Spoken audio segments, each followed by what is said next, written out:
नमस्कार, मैं विवेक पांडे।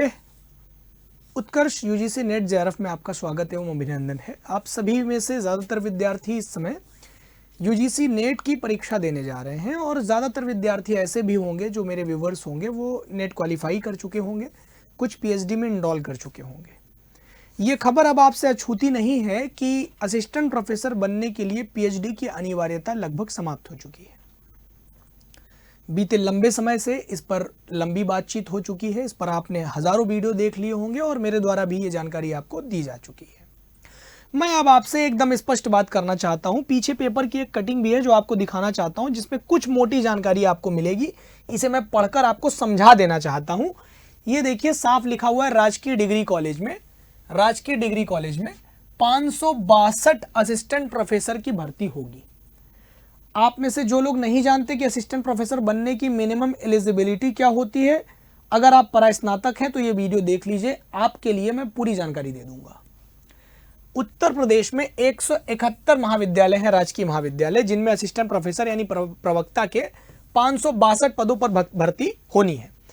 उच्च शिक्षा निदेशालय की ओर से हाल में ही, जो हायर एजुकेशन है, उच्च शिक्षा निदेशालय आपके ही प्रयागराज में ही है, हाल में ही उत्तर प्रदेश लोक सेवा आयोग को 23 विषयों के रिक्त पदों का ऑनलाइन अधियाचन भेजा गया है। ये 23 पद कौन कौन से हैं तो मैं इनके नाम ले लेता हूं आपके सामने। सबसे ज्यादा आपको जो है वाणिज्य के क्षेत्र में जो अधियाचन भेजा गया है, वाणिज्य के लिए सर्वाधिक पद आपको मिलेंगे 65, अंग्रेजी के लिए 47 पद मिलेंगे। लैंग्वेज में जिन्होंने अंग्रेजी से असिस्टेंट प्रोफेसर बनने के लिए तैयारी किया है वो 47 पद होंगे। समाज शास्त्र के 43 होंगे। विज्ञान विषयों में, रसायन विज्ञान में और हिंदी में 41 पद खाली हैं, यानी कि हिंदी विषय के साथ जो असिस्टेंट प्रोफेसर की तैयारी करना चाहते हैं उनके लिए 41 पद, अंग्रेजी के लिए 47 पद, वाणिज्य के लिए 65 पद, समाज शास्त्र के लिए 43 पद। इतने पद, इसी के इर्द गिर्द ही पद निकलते हैं। तो ये मत विचार रखिएगा कि इतने में मेरा क्या होगा। लड़ाई इतने पर ही चलती है, फाइट इतने पर ही चलती है, क्योंकि कोई 2-4 लाख राजकीय महाविद्यालय नहीं है, 171 प्रदेश भर के राजकीय महाविद्यालय हैं, ठीक है, उत्तर प्रदेश में। अर्थशास्त्र में 37 और वनस्पति विज्ञान और जंतु विज्ञान और गणित और शारीरिक शिक्षा के 33 पद आपको मिल जाएंगे। राजनीति विज्ञान के 29, इतिहास के 23, भूगोल के 22, गृह विज्ञान के 20, मनोविज्ञान और संस्कृत के 17 पद खाली हैं। भौतिकी के 14 पद खाली हैं। शिक्षा शास्त्र 6, उर्दू, संगीत, वादन और सांख्यिकी के 1 और कंप्यूटर साइंस और पर्शियन में 1 पद खाली है। पर्शियन लैंग्वेज में 1 पद खाली है। अच्छा, तो ये आपके पूरे हैं, जिसमें सबसे ज्यादा विद्यार्थी आते हैं वो सारे ऊपर आपको दिख गए हैं, जिसमें कि आपके आर्ट्स के, ह्यूमैनिटीज के भी सब्जेक्ट्स हैं और साइंस के भी सब्जेक्ट्स हैं। ओवरऑल इन्हीं 23 विषयों के लिए अधियाचन भेजा गया है। अब अधियाचन भेजा गया है तो भर्ती भी होगी। अधियाचन भेजा गया है, इन पदों पर भर्ती के लिए स्क्रीनिंग परीक्षा के संबंध में प्रस्तावित नियमावली को शासन से मंजूरी भी मिल चुकी है, ऐसा अखबार के द्वारा सूचना भी दी गई है। और यह सूचना आमूमन ठीक होती है, 10-5 दिन आगे पीछे हो सकता है, महीने दिन आगे पीछे हो सकता है, इससे ज्यादा परिवर्तन इसमें नहीं होते। ऐसे में आयोग के स्तर से जल्द ही जल्द चयन प्रक्रिया शुरू करने की तैयारी होगी। इससे पहले 2020 में असिस्टेंट प्रोफेसर के 128 पदों पर भर्ती आई थी। 2020 के बाद 24 खत्म होने वाला है। अगर थोड़ा समय और मान लीजिए 25 में भर्ती आती है तो 171 यानी 128 से ज्यादा ही पद हैं। तो हायर एजुकेशन ने पहले 28 अप्रैल 2022 को 384 पदों के लिए अधियाचन ऑफलाइन भेजा था। बाद में आयोग ने सभी रिक्त पदों की सूचना ऑनलाइन भेजने के लिए कह दिया, जिसके बाद फिर से रिक्त पदों को समायोजित करते हुए 562 पदों की सूचना भेजी गई। ठीक है ना, मतलब 2022 में उन्होंने 384 पदों के लिए भेजा था, ये ऑफलाइन भेज दिया था। तो ऑफलाइन में जो ये सूचना भेजी गई थी, इसको उन्होंने कहा कि आप ऑनलाइन हमको भेजिए, ईमेल के द्वारा भेजिए ये चीज। जब ईमेल के द्वारा उन्होंने भेजा तो इन पदों को समायोजित किया गया। समायोजित करने के बाद पद तो घटते बढ़ते रहते हैं ना, लोग रिटायर होते रहते हैं, नई ज्वाइनिंग तो सीमित हो रही है, लेकिन रिटायरमेंट तो हो रही है ना आए दिन, हर 2 महीने 4 महीने पे बहुत सारी रिटायरमेंट्स हो रही हैं। बहुत सारे लोगों को एडहॉक पे काम करवाना पड़ रहा है विश्वविद्यालयों में। तो 562 पदों की सूचना भेजी गई। उच्च शिक्षा विभाग के आंकड़ों के अनुसार राजकीय डिग्री कॉलेजों में वर्तमान में, अगर हायर एजुकेशन की बात करें तो पूरे सभी राजकीय डिग्री कॉलेजों की अगर मैं बात करूं देश भर में तो 2414 यानी 2414 लगभग 2400 14 असिस्टेंट प्रोफेसर इस समय कार्यरत हैं, इतने प्रदेश भर में, सभी पूरे भारत में अगर मैं बात करूं तो इतने काम कर रहे हैं, जिसमें 562 पदों के लिए भर्ती आनी है। अपने अपने विषय के अनुसार भी आपको यह पता चल चुका होगा। अब देखिए, बहुत सारे विद्यार्थी अभी अगर ये नहीं जानते कि असिस्टेंट प्रोफेसर बनने के लिए मिनिमम एलिजिबिलिटी क्या होती है, तो मैं उनको ये बताना चाहूंगा कि अगर आप असिस्टेंट प्रोफेसर बनना चाहते हैं तो आपने कम से कम पोस्ट ग्रेजुएट कर रखा हो, यानी पीजी कर रखा हो। जिस संबंधित विषय से आप असिस्टेंट प्रोफेसर बनना चाहते हैं उस संबंधित विषय से आपका परास्नातक होना चाहिए। ह्यूमैनिटीज के विषय से करना चाहते हैं तो आपका एमए कंप्लीट होना चाहिए, और अगर साइंस के किसी सब्जेक्ट से करना चाहते हैं तो आपका एमएससी कंप्लीट होना चाहिए। ऐसी दशा में केवल क्या पीजी करके हम असिस्टेंट प्रोफेसर बन जाएंगे, तो नहीं। केवल पीजी किए हुए या पीजी परसुइंग विद्यार्थियों के लिए असिस्टेंट प्रोफेसर की भर्ती नहीं होती। पूरे देश भर में असिस्टेंट प्रोफेसर, चाहे प्राइवेट किसी विश्वविद्यालय में, चाहे डीम्ड यूनिवर्सिटी में, चाहे स्टेट यूनिवर्सिटी में, चाहे सेंट्रल यूनिवर्सिटी में, बनने के लिए आपके पास minimum eligibility criteria PG plus NET qualified रखा गया है।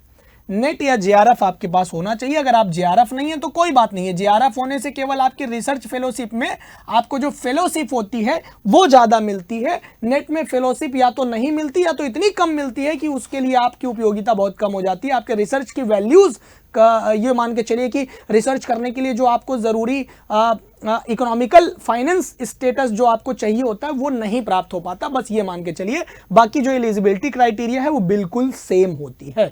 दोनों में ही आप इक्वली क्वालिफाइड माने जाते हैं, नेट में भी जेआरएफ में भी। ठीक है, बस जेआरएफ होने पर जो है बस आपको इतना होता है कि बस ये फायदा मिलता है कि अब आपको फेलोशिप ज्यादा मिलेगी, जो जिसकी एक सीमा होती है कि भैया अब आपको ये फेलोशिप मिलेगी 37,000 रुपए, जो आप बढ़ा करके 42,000 रुपए के आसपास कर दी गई है। 2 साल के बाद आप इसमें सीनियर रिसर्च फेलोशिप कर लेते हैं, 48,000 रुपए मिलने लगता है, यानी एसआरएफ हो जाते हैं। अच्छा, अब इतना तो आपके पास मिनिमम होना चाहिए। अब भैया जो लोग नेट ही नहीं क्वालिफाई हैं वो कैसे करेंगे? तो बहुत सारे विद्यार्थियों के लिए बतौर कैरियर ये भी नहीं पता होता उनको यदा कदा कि हम नेट होके क्या फायदा पा लेंगे। तो नेट होने के बाद उनको केवल इतना पता है कि हम पीएचडी कर लेंगे, तो केवल पीएचडी नहीं कर लेंगे। नेट होने के बाद आप पीएचडी भी इनरोल हो सकते हैं ताकि आपका एपीआई स्कोर जो है वो बेहतर निकल करके आए असिस्टेंट प्रोफेसर बनने के लिए। अब एपीआई स्कोर क्या होता है अगर आप लोग नहीं जानते तो मैंने बहुत सारी वीडियो जीसी चैनल पर बना रखे हैं जहां पर एपीआई के बारे में भी मैंने लंबी चर्चा की हुई है। पूरा स्कोर उसमें क्या क्या जोड़ा जाता है, आपके हाई स्कूल के मार्क्स, इंटर के मार्क्स का कुछ परसेंटेज, ग्रेजुएशन के मार्क्स का कुछ परसेंटेज, पीजी के मार्क्स का कुछ परसेंटेज, नेट या जेआरएफ है तो अलग अलग उसके परसेंटेज, और आपकी पीएचडी कंप्लीट है तो परसुइंग है तो उसके परसेंटेज, ये आपके एपीआई स्कोर में जोड़ लिए जाते हैं। और वो मैक्सिमम 30 नंबर तक होते हैं, जो कि रिटेन के द्वारा कवर करना असंभव के बराबर होता है। 30 नंबर रिटेन से रिकवरी दे देना एपीआई इंडेक्स स्कोर में ये लगभग असंभव होता है, तो इसलिए ये सारी चीजें करना जरूरी हो जाती है। लेकिन PhD is not mandatory for the assistant professor. PhD mandatory नहीं है असिस्टेंट प्रोफेसर के लिए, बट व्हाट इज मैंडेटरी? तो मैंडेटरी है कि आपके पास एटलीस्ट पीजी होना चाहिए संबंधित विषय में, और संबंधित विषय में आपने नेट क्वालिफाई कर रखा हो तो आप असिस्टेंट प्रोफेसर बन सकते हैं। ये भर्तियां अब संभावनात्मक रूप से एनईपी 2020 के तहत होंगी, यानी नई शिक्षा नीति 2020 के अंतर्गत होंगी, जो कि नया शिक्षा आयोग आपका निर्मित हुआ है, जिसको जिम्मेदारी दी गई थी कि प्राइमरी की भर्ती, जूनियर की भर्ती, टीजीटी की भर्ती, पीजीटी की भर्ती और असिस्टेंट प्रोफेसर की भर्ती, सारी भर्तियां अब इसी की जिम्मेदारी पर आएंगी।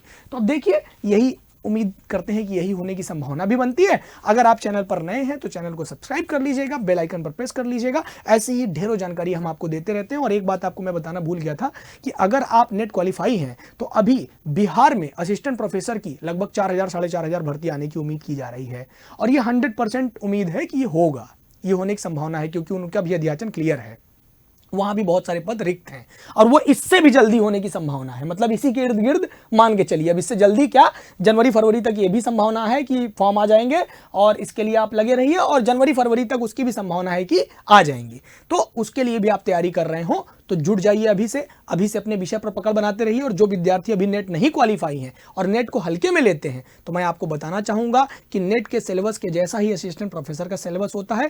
थोड़ा बहुत परिवर्तन होते हैं, लगभग 70 से 80%। मैं अगर बात करूं आपसे तो लगभग 80% 70% आपका जो सिलेबस होता है यूजीसी नेट का, वो सिलेबस आपके असिस्टेंट प्रोफेसर में काम आता है। 80% काम आता है, मैं बोल रहा हूं, ध्यान सुनिएगा, 70 से 80% सिलेबस यूजीसी नेट का असिस्टेंट प्रोफेसर में काम आता है। यानी अभी से की हुई तैयारी आपके आगामी जीवन में भविष्य निर्माण में आपकी मदद करता है, इस बात को भूलना नहीं चाहिए।